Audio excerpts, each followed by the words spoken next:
Heath with Constant Collectible. I'm here with my brother, Logan Heath. Hello. Yeah, that's Logan.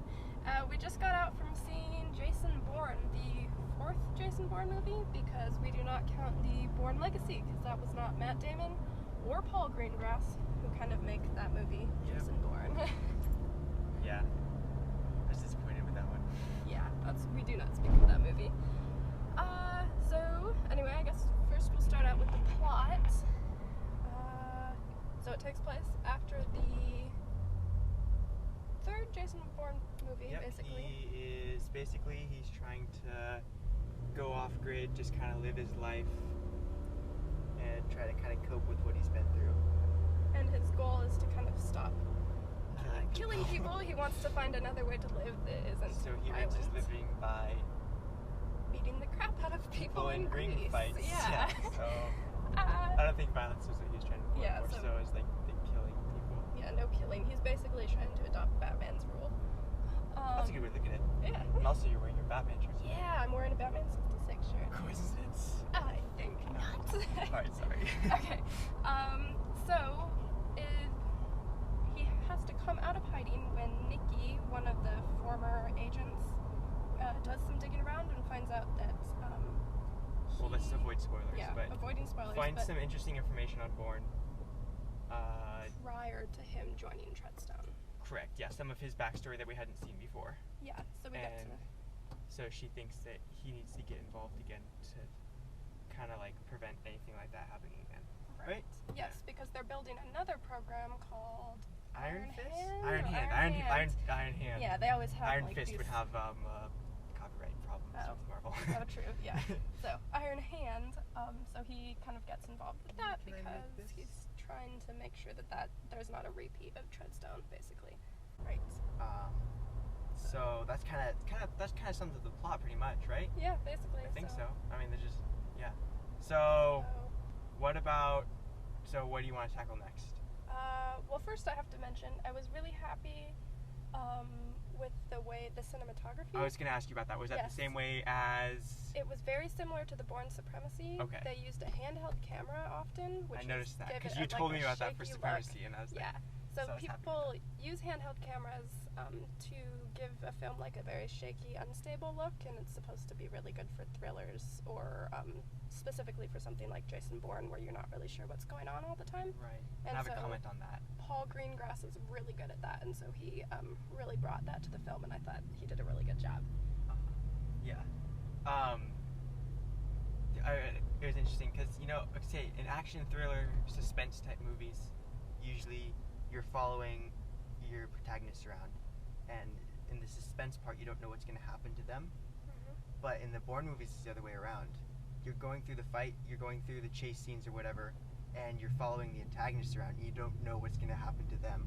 And that's what's suspenseful, to me at least, because you don't know when he's going to pop up and start, beating people up. So, if you notice while you're watching them, you're wondering when he's going to pop up.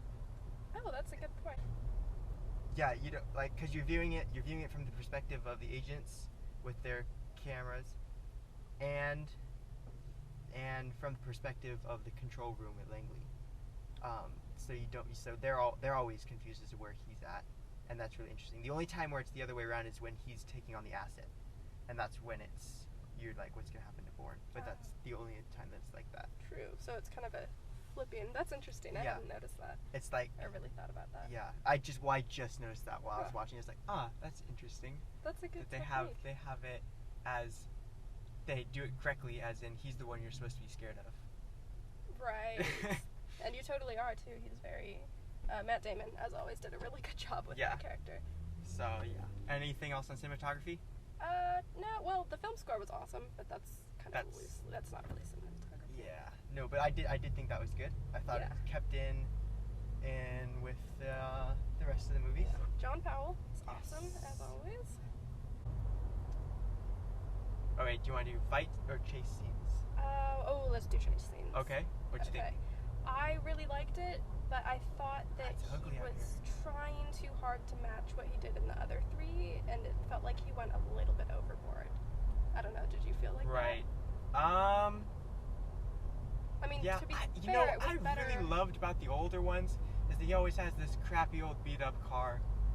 Yeah. And this one I kind of would have, but given the setting, it was appropriate that it's not what happened. Yeah. I mean, it wasn't a bad chase scene. It was a better car chase scene than other movies. Than Legacy? Yes, way better than Legacy. Way better than other, thriller movies, but I don't think it was on par. It wasn't on par with the first, second, or third installments. Yeah.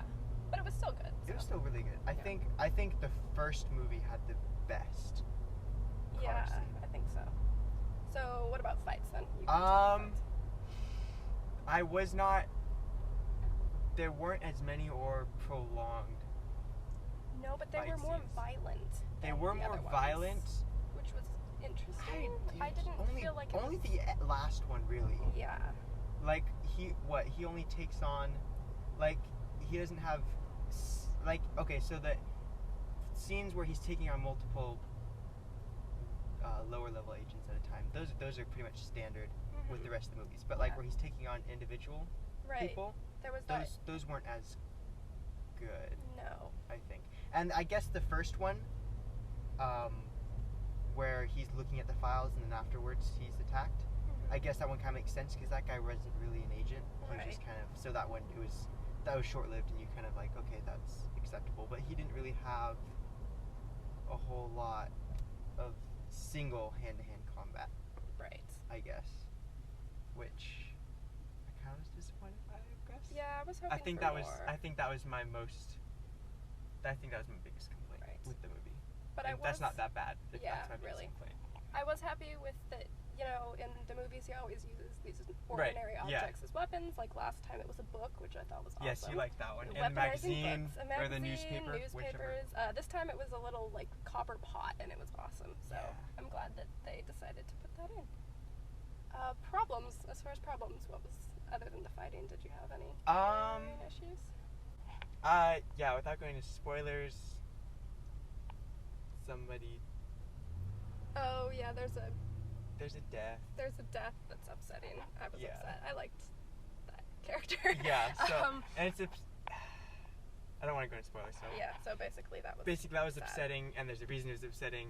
And and you guys who have all seen it know exactly what we're talking about. So yeah. Okay. Anyway, this wasn't a huge problem to me, but I felt like that entire movie, the plot was just a setup for the next movie. Right. Like there was nothing huge that happened. It was just like, Jason Bourne background information. Yeah. And Jason Bourne is back in the fight, and then that's kind of it. Yeah, I guess you're right, because I felt like there was something missing.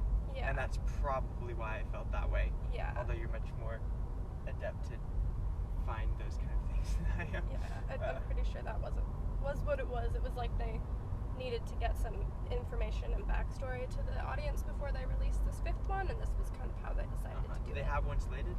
I don't know, but that end, it made it very clear that there was going to be a next one. Yeah. So, but yeah, I'm not sure what the release date or anything is for that. Right. Okay. So overall, good. I think. I really liked it. Yeah. I guess I would have to say it didn't rank up there with the other. It did three? not, but it was still better than other movies, if that makes sense. Yeah. Yeah. I'm gonna get around to this person. So, what rating would you give it? 3.5. 3.5. Yeah, I will put it above Star Trek Beyond. All right. Because you gave Star Trek Beyond. Oh, you gave I 3 demoted and a quarter. it, remember? That's not even possible. Okay. I'm gonna give it 4 again. Okay. I like giving things 4 stars.